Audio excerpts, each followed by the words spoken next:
You know how it is, you want to be in the know, understand what's happening, but honestly, who has the time to wade through mountains of research? Yeah, it's a full-time job just keeping up. That's exactly why we're here. We take the deep dive so you don't have to. And today, we're tackling something pretty fascinating and increasingly critical. The security of AI agents. Mm, The ones designed to automate tasks online and within software. right. Think of the convenience, absolutely. But then you have to think about the potential pitfalls if these agents aren't, well, secure. Exactly. Data breaches, unauthorized actions. Yeah. It's a serious concern. Definitely. These AI helpers are popping up everywhere, promising to make our digital lives smoother. But yeah, what happens when things go wrong? Well, that's where a new piece of research comes in. We're going to explore a framework called DoomArena. DoomArena. Okay, it sounds a bit ominous, doesn't it? It does, yeah. Yeah. But what it is, fundamentally, is a way to really put these AI agents through their paces, specifically from a security perspective. Okay, so our goal today is to understand how DoomArena works and maybe what surprising weaknesses it's already exposed. I heard it's found some issues in pretty advanced AI systems. That's the plan. And yeah, some findings are quite eye-opening. So DoomArena isn't the security system itself, but more like a testing ground, a proving ground to find vulnerabilities. Precisely, you got it. For a long time, systematically testing the security of these agents in realistic, everyday scenarios has been a real challenge. DoomArena was designed specifically to address that gap. How does it do that? What's the approach? It's built on a few key ideas. First, it's a plug-in framework. That means it can easily work with existing platforms where these AI agents operate. Think web browsers or other software tools. Okay, so it integrates easily. Yeah. Second, it's highly configurable. This lets researchers really focus on specific potential threats. You can define, okay, what parts of the system might be vulnerable and what might an attacker actually try to do. Makes sense. And third, it's modular. So the attacks themselves, they're designed to be reusable across different environments. It's not like you have to reinvent the wheel for every new test setup. That sounds incredibly versatile for researchers trying to, stay ahead of potential problems. So how does DoomArena actually go about testing these agents? What's the core process look like? At the heart of it is what they call the user-agent environment loop. Just think about it logically. An AI agent gets a task from a user, right? Then it interacts with its surroundings, maybe a website, an application, and then it reports back or takes action. Okay, standard interaction. Right. DoomArena steps into that loop to inject attacks.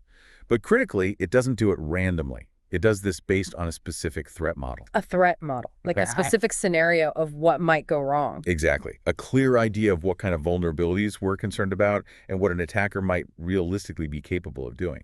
It's about simulating real attack scenarios, not just throwing digital darts in the dark. Gotcha. So how does it build these simulations? What are the pieces? Okay, so to do this effectively, DoomArena uses a few key building blocks. First, there are tasks. These are the actual goals you give the agent, like order this specific product online. And importantly, each task has a built-in verifier to check if the agent actually succeeded. Right. You need to know if it worked. Then come the attacks. This is the malicious stuff, could be text, images, even manipulated website elements that get slipped into that user-agent environment loop. What's clever here is that these attacks are designed to be adaptable. They're not necessarily tied to one specific task or one specific platform. Okay, so that same piece of malicious text could potentially be used to try and trick an agent on a Shankar site or maybe one managing your calendar. Is that the idea? General idea, yeah. Adaptability. Now, to really fine-tune an attack, DoomArena uses something called attack configs. Think of these as the attack's instruction manual. Okay, the config file. What's in it? They define a few critical things. First, success filters. These are basically the conditions that tell DoomArena if the attack actually worked. Did it achieve its malicious goal? This is often specific to the environment. For example, if the attack aims to get an unauthorized refund. The success filter would check if a refund was actually processed. Exactly. Second, the config specifies attackable components. This says where in that user-agent environment loop the attack is aimed. This is where that threat modeling really comes in. Are we worried about a malicious user feeding bad instructions? Or like a compromised database, maybe? Or dodgy elements on a web page? Precisely. The attack config lets you pinpoint that vulnerability you want to test. It's like saying, let's assume this part of the system is compromised. Now what happens? Okay, makes sense. And finally, The attack config specifies the attack choice, the specific type of attack to be used from DoomArena's collection of pre-built attacks. Right. And how do these attacks actually get into the system? Good question. That's where attack gateways come in. These are like specialized connectors or maybe adapters for different environments. They take the attack, as defined in the attack config in the threat model, and they inject it into the right place in the loop. So the gateway is like the translator that takes the abstract attack plan and makes it happen in, say, a specific browser environment. Exactly right. The researchers have already created gateways for platforms like BrowserGym, which, by the way, is a cool simulated environment where AI agents can interact with websites kind of like a human would. Oh, I've heard of BrowserGym. Yeah, and also a bench, which is used for testing agents that work with various software tools. This just shows how DoomArena can be applied in different sort of real-world-like scenarios. Does it account for defenses too, like ways the agent might protect itself? It does. DoomArena also considers defenses, particularly those systems that act like guardrails. Monitoring the agent's actions and potentially stopping anything that looks unsafe or violates policy. These defenses are often built into the AI agent itself. Okay, so with this whole framework in place, the loop, the attacks, configs, gateways, what makes DoomArena particularly useful? What are the big advantages for testing AI agent security? Well, one of the really big advantages is the ability to do detailed threat modeling and very precise security testing.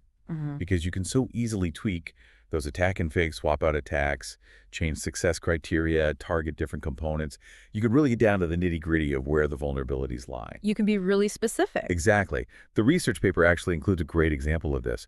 They showed how making just a small change in the attack configurations, switching from targeting a banner ad to targeting a pop-up ad on a shopping website, caused a significant jump in how often the attack worked. Wow, so even subtle changes matter a lot. Hugely. It really shows that it's not enough to just broadly test for security flaws. You absolutely need to be able to simulate very specific, nuanced attack methods. Yeah, I can see that. What else? Another key benefit is adaptive testing for evolving security risks. I mean, this field is moving incredibly fast, right? Totally. New threats all the time. And the paper points this out too. They even had a chart, figure 3, I think, showing the number of security issues found in AI agents is growing, with projections going up. New threats are constantly emerging. DoomArena is designed to be adaptable. Researchers can relatively easily add new threat models and new attacks as they are discovered or conceived. So it can keep up, hopefully. That's the goal. The paper even shows an example listing one of how a new threat, in this case, using fake user reviews to manipulate an agent in BrowserGym, could be added with really minimal new code.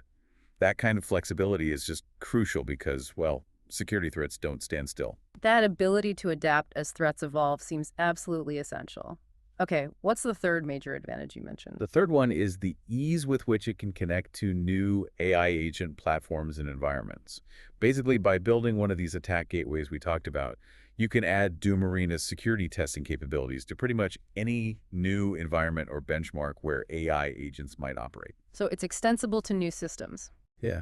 For systems that follow common structures like the OpenAI Gymnasium standard, it often just involves wrapping the existing environment and setting up the attack injections during the initial setup and then at each step of the agent's interaction. Right. And the fact that the researchers successfully integrated DoomArena with both TupBench and BrowserGym, and even made it compatible with another framework called Agent Lab for BrowserGym, really underscores how versatile it is. Okay. They even provide a simple example, listing 2, I believe, showing how you could test for file system manipulation threats in a different environment called Osworld. Again, just highlighting its broad applicability. So DoomArena isn't just limited to testing agents that work on websites or with specific tools. It has the potential to be used much more widely then. Exactly. Which brings us to, I think, the most interesting part. The actual testing they did using DoomArena and some of the, frankly, surprising results they uncovered. Ah, the juicy stuff. Let's hear it. Okay, let's start with Bench. Remember, this focuses on those AI agents that use tools. Think of an AI assistant that can book flights for you or manage your online shopping orders by interacting with APIs. Right. Agents that are actively interacting with other software to get things done. Precisely. And they weren't messing around. They tested some of the most advanced large language models available, like GPT-4o and Claude 3.5 Sonnet, acting as the agents in this environment. Okay, so state-of-the-art models. What threats did they test? They looked at 2 main types of threats in Bench. One was a malicious user, basically. someone trying to trick or coerce the agent into doing something it shouldn't, like giving out unauthorized compensation or free upgrades. Okay, social engineering the AI. Kind of, yeah. The other was a malicious catalog. Imagine a compromised database of products that tries to trick the agent into revealing personal information, PII-like names, ZIP codes during an interaction. Ooh, nasty. Extracting data through a fake product listing. Something like that. And they even tested the scenario where both the user and the catalog were malicious, working together a combined threat model. Okay, that combined threat sounds like a real nightmare for any AI to handle. What did they find? Did the agents hold up? Well, findings, which they summarized in Table 2, were quite eye-opening. They discovered that when both the user and the catalog were malicious, that combined threat, it significantly hampered the agent's ability to actually complete their assigned tasks successfully. It really showed how much more effective attacks can be when they come from multiple angles. So multiple attackers are much worse than one. Makes sense. But here's something particularly surprising. A specific safety mechanism they tested, called LaMeGuard, completely failed to detect these attacks, especially when the agents were being tricked into misusing code interpreter tools. It just didn't flag the malicious behavior. Really? LlamaGuard missed it. You'd think a dedicated safety model would be good at catching that kind of misuse. You would think. According to their appendix notes, it just wasn't effective against that type of code interpreter abuse in this context. However, another defense they tried, one that used GPT-4 itself to sort of judge the agent's actions, was more effective. But even the better defense wasn't foolproof. Not at all. It really highlights that even with advanced defenses, achieving full security against these complex, sometimes combined, threats is still a very, very difficult problem. These new attack vectors can bypass even dedicated safety models sometimes. That's a major concern if you're relying solely on those kinds of defenses. Wow, okay. That's definitely unexpected about LlamaGuard. Yeah. What about the other test bed, Browser Gym, the web agents? Right, let's turn to Browser Gym. This is the environment for testing web-based AI agents, the ones automating tasks within a web browser, like navigating websites, filling forms, clicking buttons. Here, the focus shifted. They assumed the AI agent itself and the user giving the instructions were benign, acting normally. The danger was assumed to be looking on the websites. The agent visited malicious content embedded on the page.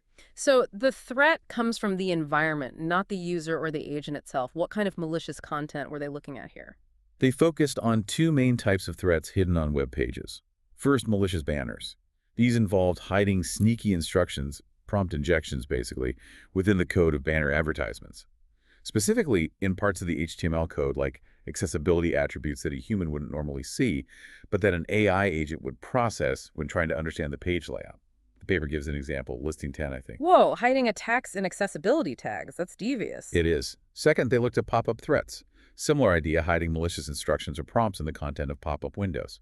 Again, designed to be potentially invisible or innocuous to a human user, but readable and actionable by the AI agent analyzing the page.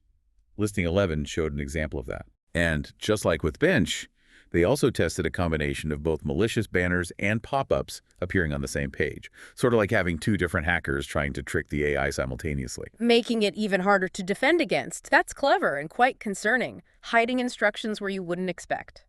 So what were the key results for these web-based attacks? Were the agents vulnerable? Very much so in some cases. Looking at the data from their testing, particularly on the WebArena Reddit benchmark, and they had similar findings detailed for WebArena shopping in the appendix, a few interesting patterns emerged. Like what? They found that the success of those banner attacks really depended heavily on the context of the website. For instance, they were significantly more successful on the Reddit benchmark compared to the shopping benchmark. Huh. Why do you think that is? More complex pages. Potentially. Or maybe the way agents process information differs. Interestingly, the vulnerability of the different AI models they tested, like GPT-4o and Claude 3.5 Sonnet, also varied depending on which website domain they were interacting with. So one model might be more vulnerable on Reddit, the other more on shopping. Context matters a lot. Definitely. Pop-up attacks, on the other hand, were generally very effective on Reddit, achieving high success rates, but less so on the shopping site. Again, showing that the specific environment plays a really significant role in attack success. Okay. And the combined attacks, banners plus pop-ups. That's where it got really bad for the agents. When they combined both banner and pop-up attacks, they saw a dramatic increase in vulnerability. On the Reddit benchmark, they achieved almost perfect attack success rates. Wow, nearly 100%. Close to it. It really shows how combining different attack vectors can amplify the threat significantly. And just like with the tool calling agents in Bench, LlamaGuard, again, didn't prove effective against these kinds of indirect prompt injection attacks coming from the web page content. The appendix tables, 5 and 6, showed its low effectiveness. So LlamaGuard struggled again with these more subtle injections. It seems so. Another really key observation they made, particularly noted in the appendix discussion on the shopping results, was that an agent's success at its intended task didn't necessarily correlate with its security. Meaning, just because an AI agent was really good at, say, completing the shopping task correctly, didn't automatically mean it was secure against these hidden attacks. A highly capable agent wasn't always a secure one. They could perform well, but still be tricked by these injections. That's a really, really critical insight. Performance doesn't equal security. Exactly. You can't assume one implies the other. And this is where DoomArena really shines, I think, as more than just a testing tool. It's like a laboratory for AI agent security research. How so? Well, the results we've just discussed, they're scientifically quite interesting, right? They review deeper truths about AI security.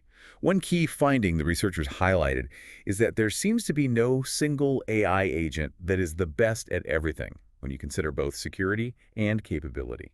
The no free lunch theorem for AI agents. Kind of. They use figure 4 from the bench results to illustrate this. No single agent they tested consistently excelled in both being secure, meaning having a low attack success rate, or ASR, and being highly capable, having a high task success rate, or TSR, across all the different threat models they threw at it. So developers might have to make trade-offs. It strongly suggests that, yes, you might have to choose.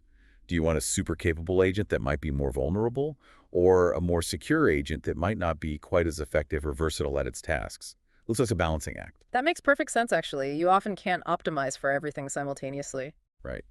And the research also highlighted something else fascinating: the complex interplay between multiple attack strategies. They use figure 5, looking at bench retail tasks, to show this. How attacks interact. Exactly. They found that sometimes using one type of attack could actually make another type of attack more successful. They called it constructive interference. Other times, different attacks might interfere destructively, making each other less effective. Can you give an example? Sure. They noted that when an agent was handling an order cancellation request, attacks aimed at leaking personal information, PII, and attacks aimed at issuing unauthorized refunds were actually more successful when used together. It suggested they were somehow working in concert, maybe creating confusion the agent couldn't handle. Yeah. But interestingly, when the request was for a product return, those same two attacks were less effective together than you might expect. So the specific task context influenced how the attacks interacted. That's really fascinating. It's not just about individual weaknesses, but how different exploits might amplify or cancel each other out depending on the situation. Precisely.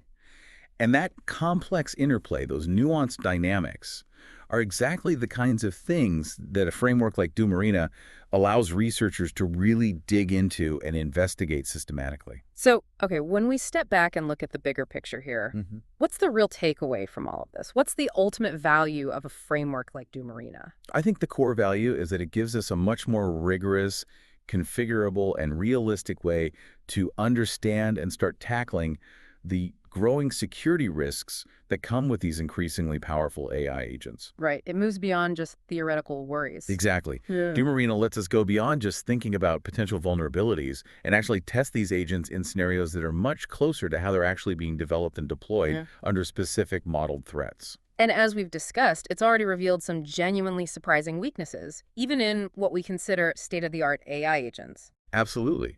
It's shown us that even the most advanced systems out there are susceptible to a range of threats, often in ways we didn't fully anticipate.